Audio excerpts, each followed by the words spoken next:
What's going on, guys? It's Domani, and I just jumped off the porch with Dirty Glove B-Word. Okay, we're talking about a bunch of stuff. The new project, Skydive, if you want to know. That's pretty much it, man. Stay tuned.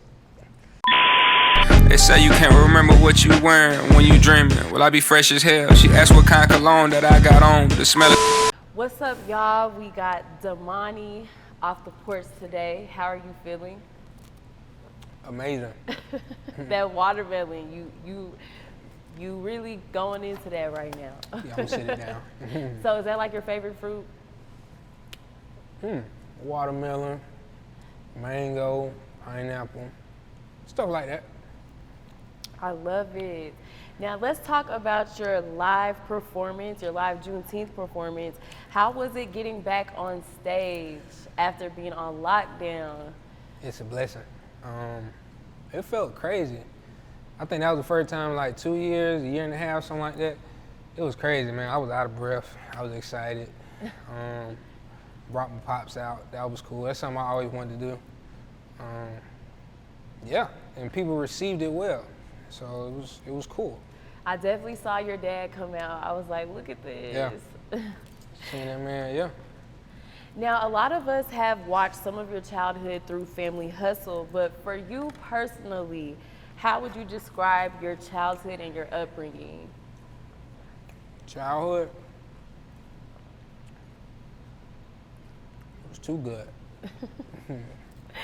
For real. It was too good. Every day is a celebration. And then I go to school or play with some kids in the neighborhood at my mom's house. And I'd be like, dang, I can't even tell them how good my weekend was, because they ain't did nothing like this. So it just made me sad. I don't know. It just made me sad, but I had a great childhood. And being that you were in the spotlight for a long time, what would you say were some challenges that you had to face with that? Growing in front of the world, making mistakes in front of the world, figuring out who you are in front of the world. And people just comment on every little thing. That's what it is. That's it. So when did it take you to really get used to all of that? You don't get used to it. When you get used to it, they call you bougie, and they call you Hollywood. That's when you get used to it. I ain't gonna get used to it. Whew. So since you said that you're never gonna get used to it, did you kind of train yourself to not adapt to thinking that way? Nah, I feel like a lot of people treat celebrities like they're not human, and then get mad when that celebrity acts like they're not human. So, I don't know, man. I feel like I seem easy to talk to, so I don't think a lot of people would treat me like I'm not human.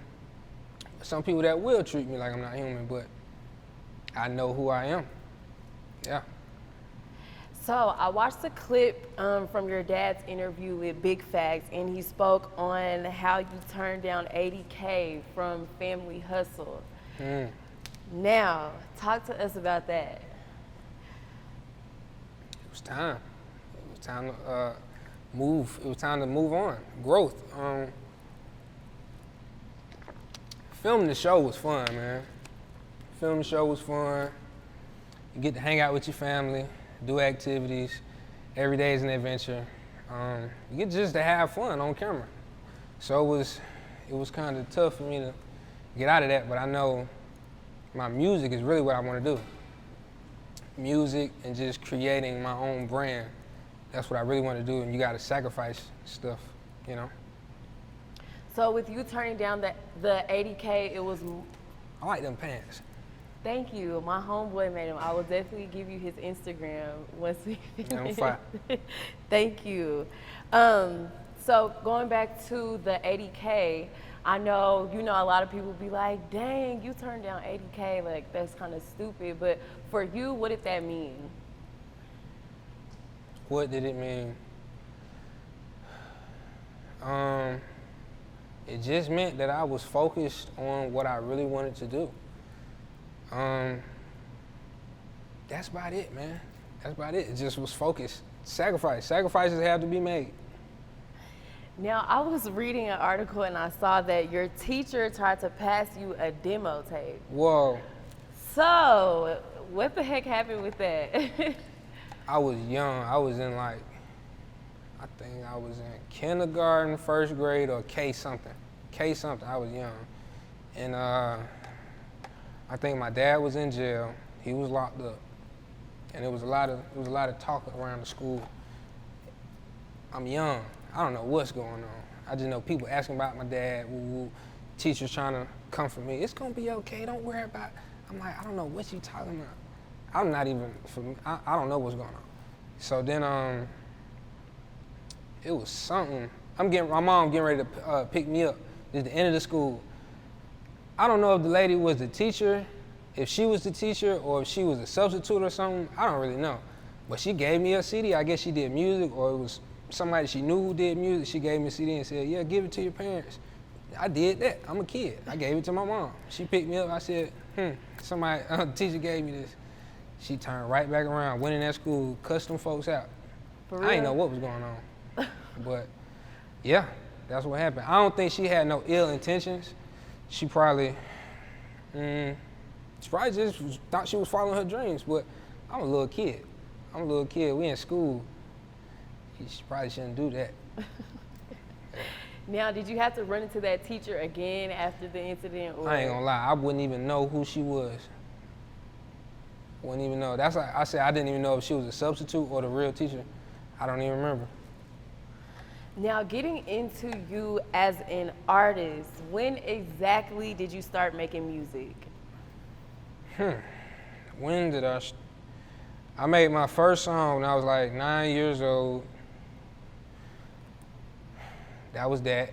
And then I started writing and putting my real feelings in music around like 15 years old, 15, 14. Yeah, I think I started taking it serious like 15, 16, something like that.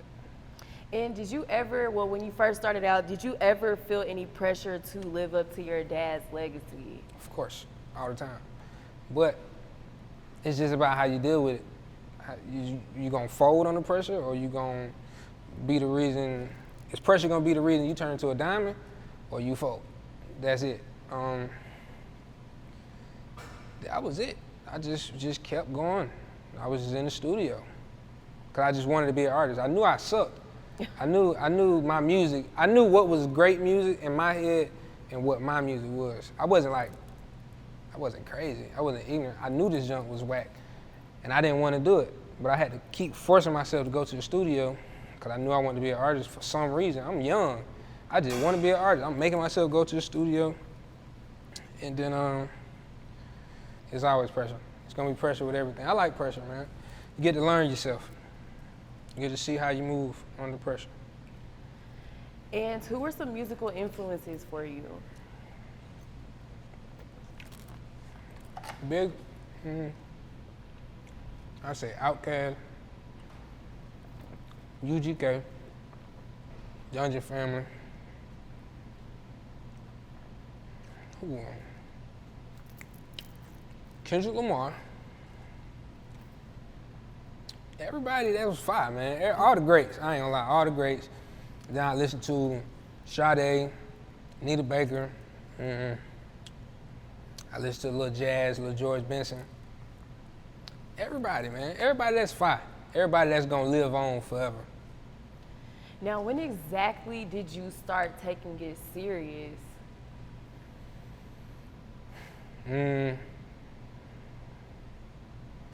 Taking it serious, I think I was like 16.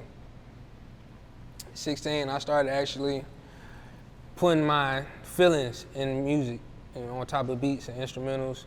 And I started to see how it resonated with people and how it helped me, because I didn't talk much. I talked, but I didn't say nothing that really meant anything. I was just talking, but like I said, I didn't talk much. I didn't talk about my feelings.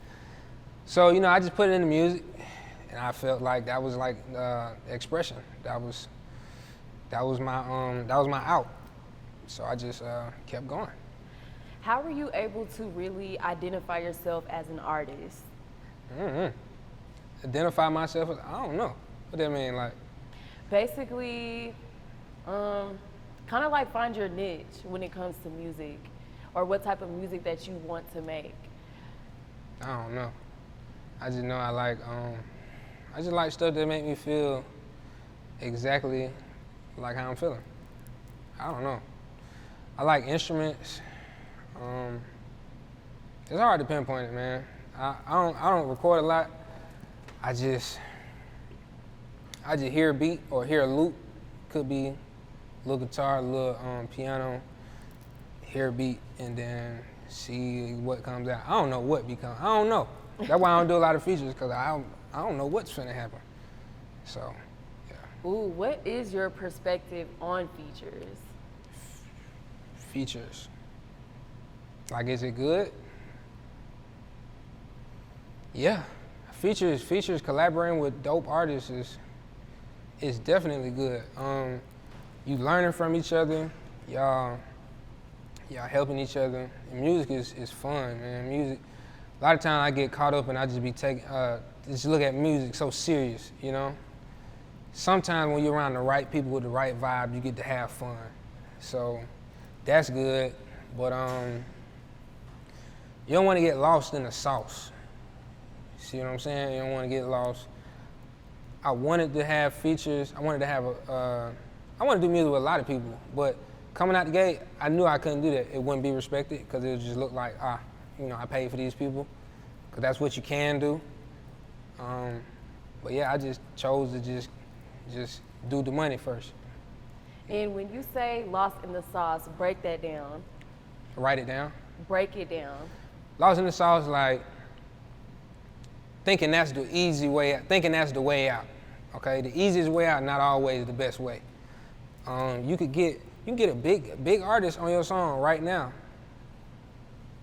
Well, I don't know. I had to look at it differently. I couldn't get no big name artist because I know I wanted a career. I don't want a song. I want a career. So me, I couldn't. If I would have got a bunch of big name artists on the song, I would have got lost in the sauce, and I would have followed the light a little too soon, and yeah, messed it up. But yeah, that's what I mean by getting lost in the sauce. Now, what would you say is like one of the biggest sacrifices that you've had to make with being an artist? Being too real.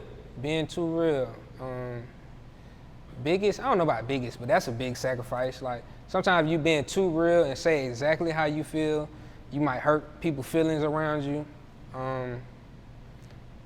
But that's it. You gotta sacrifice. You gotta sacrifice your real life for your artistry. Sometimes you'll run into some of that where you like, dang, do I choose my art or do I choose my life, my real life?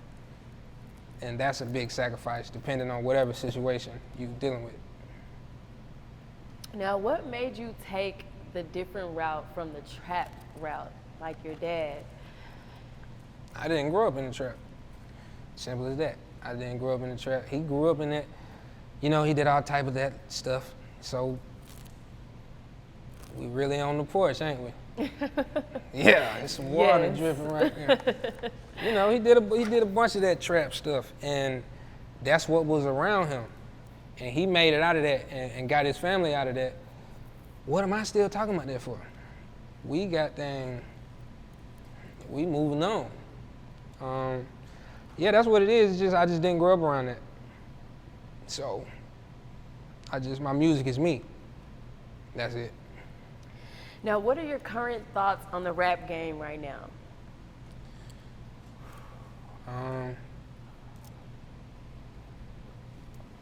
We're figuring out a lot.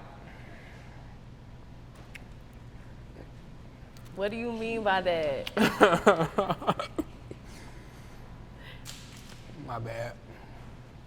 We're figuring out a lot. So we got social media.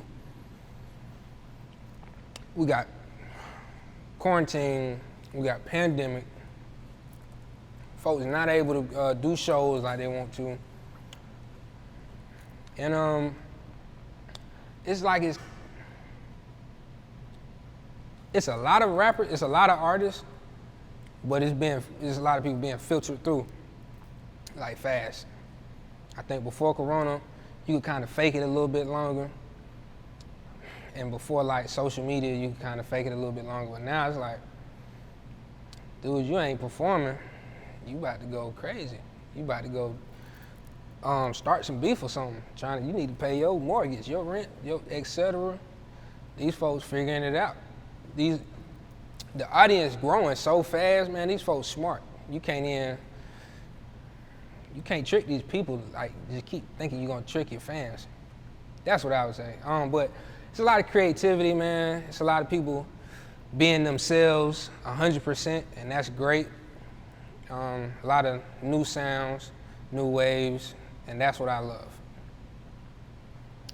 What do you feel like is missing from today's music scene, if anything? Missing.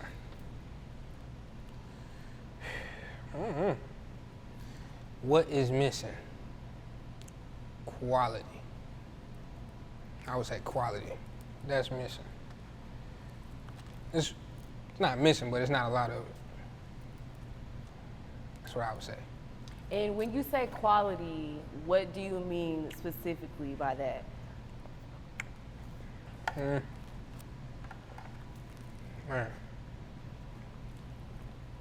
It's a lot of microwave songs. I'm sorry, I'm speaking in riddles.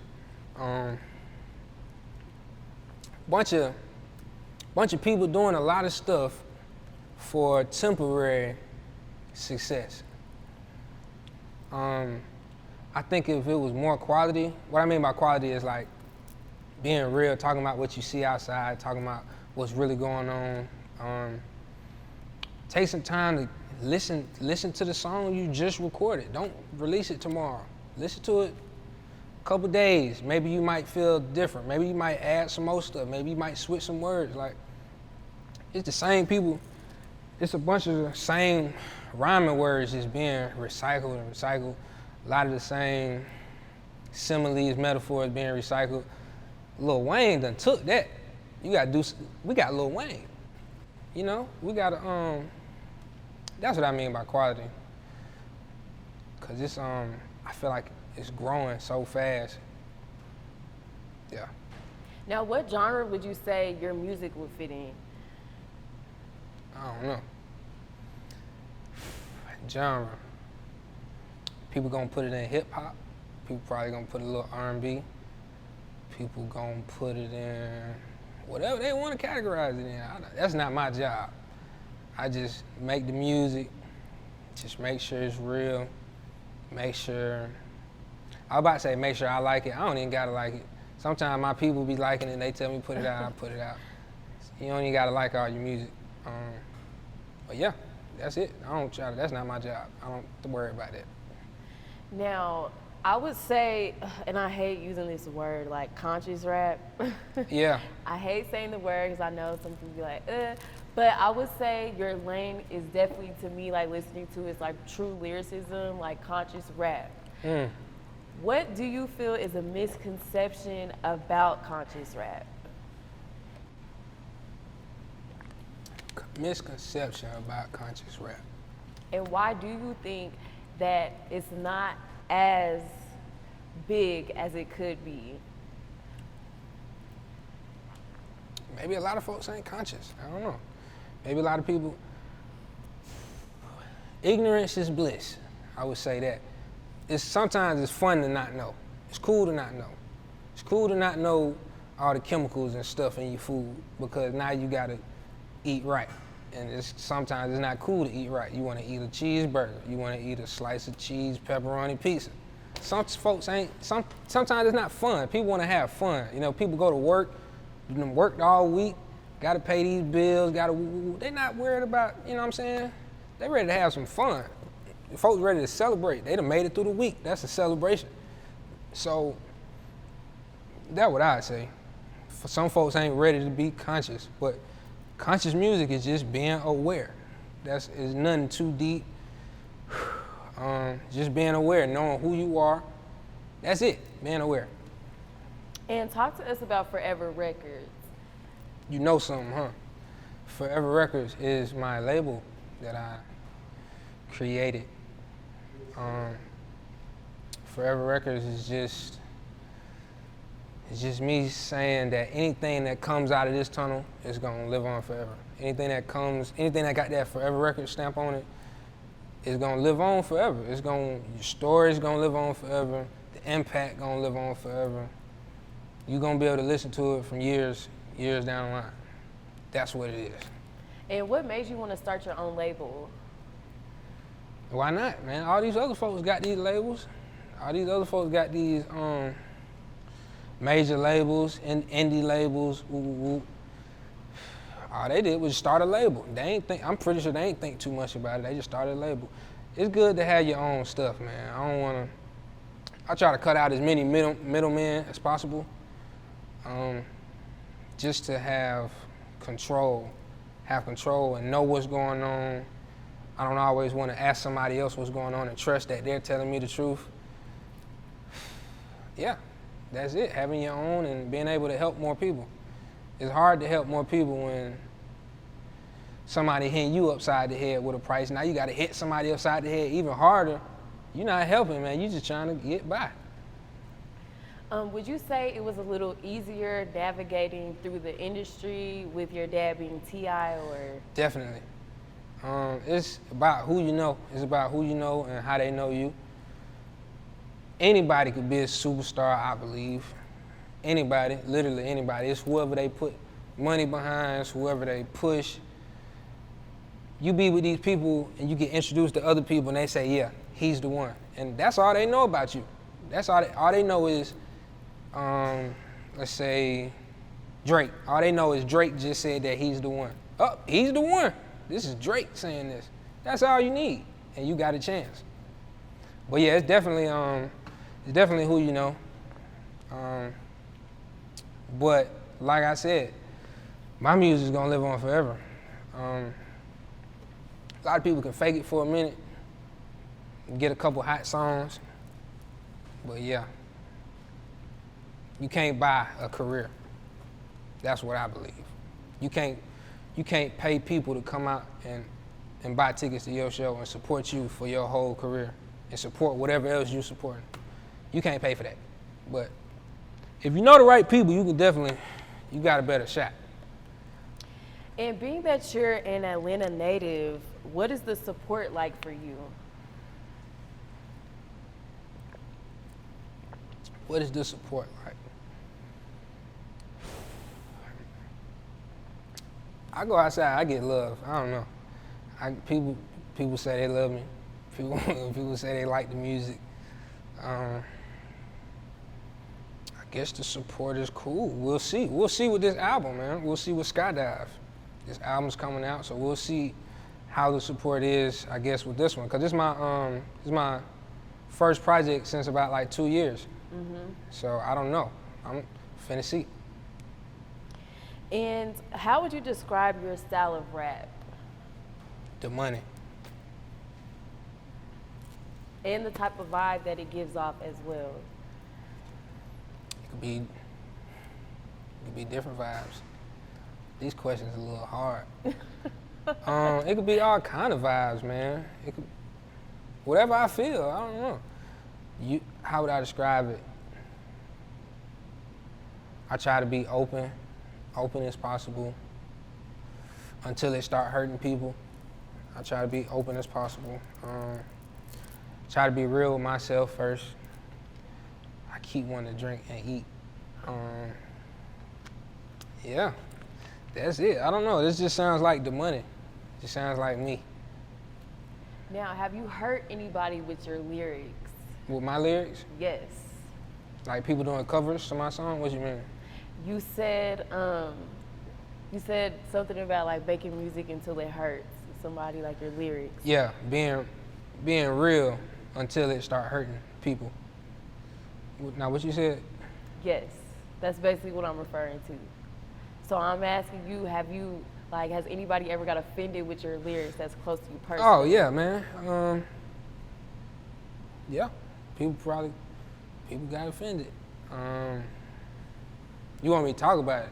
Yeah. I'm talking about what people probably could have got offended. Okay, so it was this freestyle I did. I said, Pops, I said, sorry, I couldn't take the Hustle Gang chain, something like that. It's basically saying I didn't sign to my dad's label and whoop, whoop, whoop, and I wanted to be this and I wanted to do my own thing. He probably could have got offended, but I don't think he got offended. But you want to know who got offended, I'm not going to say that. Well, you ain't got to tell me all that, but now let's get into your new album, Skydive. Yes. What was the creative process like with this album? Just a kid trying to figure it out, man. I was extra comfortable. Maybe too comfortable. Everything just came out naturally. Creative process, man. It was just a bunch of late nights, a bunch of vibes being captured on instrumentals, a bunch of instruments added, bunch of different mixes. You asked me what's the vibe of the project? What's the vibe of the album? Yeah. What is it? Musical. A lot of instruments, a lot of dope artists on it, and it's mainly like it's a lot of songs about females. Talking about my experiences with females. Yeah. Now we gotta get into a whole different conversation. Right, Why was the album referring to females? That's just what came out. That's just what came out of me. A lot of the beats that I heard, the first subject or the first story or the first idea I thought was experiences with females. Like some of them were personal experiences, some of them were stories that I thought were cool and I kind of made up stories, or stories from movies or other people's experiences. But either way, it was every time I heard a beat or instrumental or instrument, I thought of something female related. That was it. And then, I came up with Skydive. Skydive it's just about committing, jumping, with anything in life. A lot of people, if people ask me, how did I do it? I'm gonna say, I fall in love with every single thing. And it's not just like fall in love with a girl, with a dude. I'm talking about fall in love with everything you experience. Like, fall in love with this opportunity. Fall in love with what someone just promised you. Fall in love with, you know what I mean? And talk about that.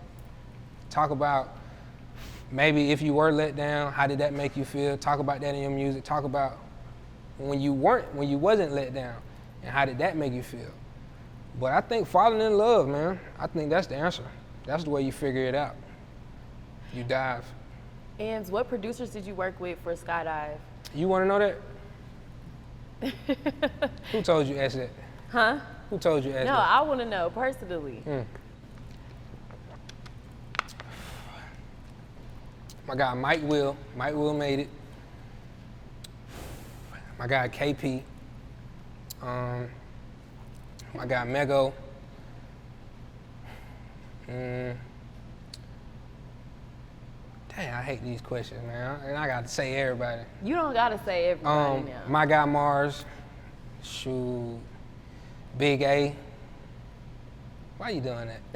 There's a lot of people. And I know you can't spill any features, can you? How you know that? Tell us. You want me to, what? You can name like 2 features on the album. Of course I can. Got my boy, you know Anthony Hamilton? Mm-hmm. Okay, got Anthony Hamilton. D-Smoke. Nasty C. Gave you 3. Yeah, you like D-Smoke? Oh yeah, that's a vibe. Now I do kind of want to take it back to your project, A Time Will Tell. And why I want to specifically take it back is because your song, A Time Will Tell, was very deep. And you mentioned in the song how, you know, your teachers would bring up your dad being in jail.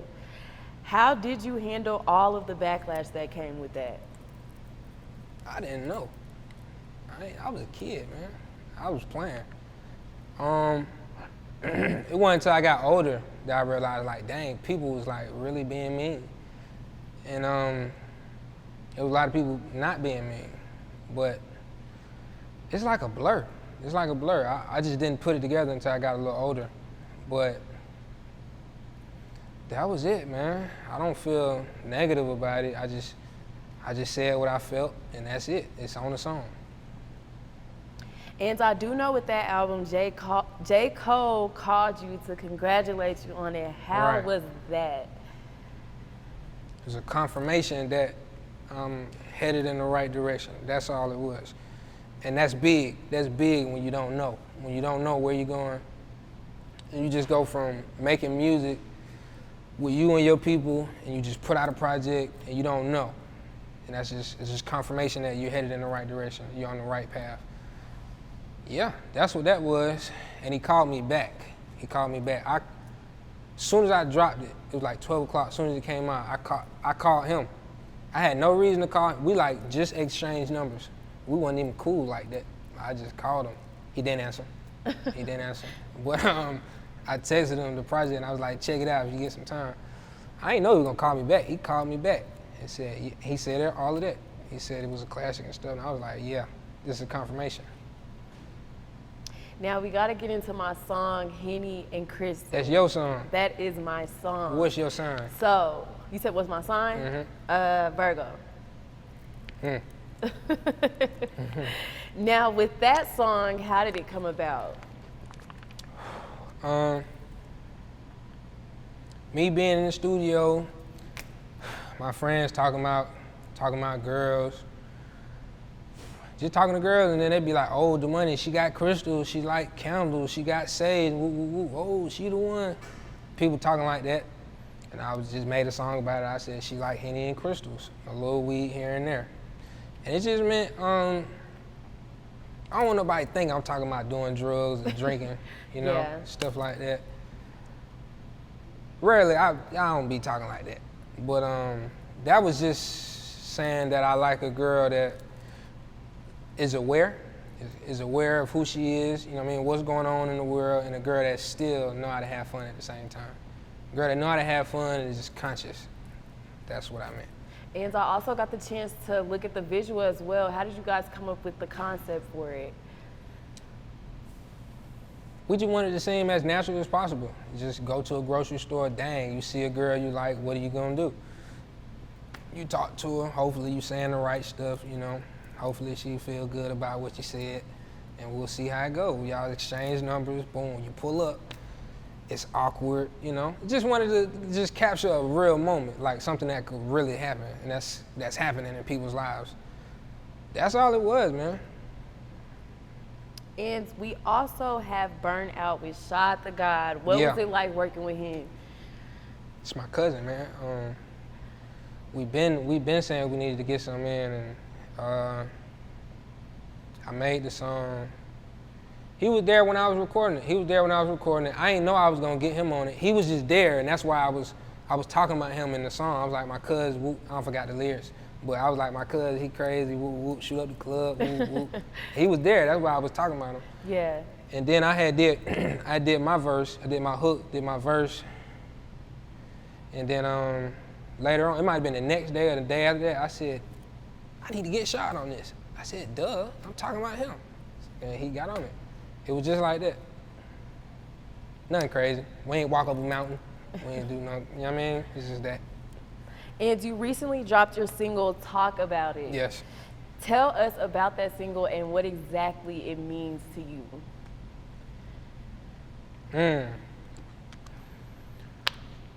What does it mean to me? Talk about it. It was a dream.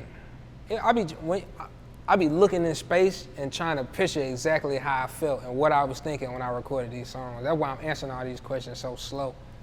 I don't want to lie. But it was just me talking about a dream.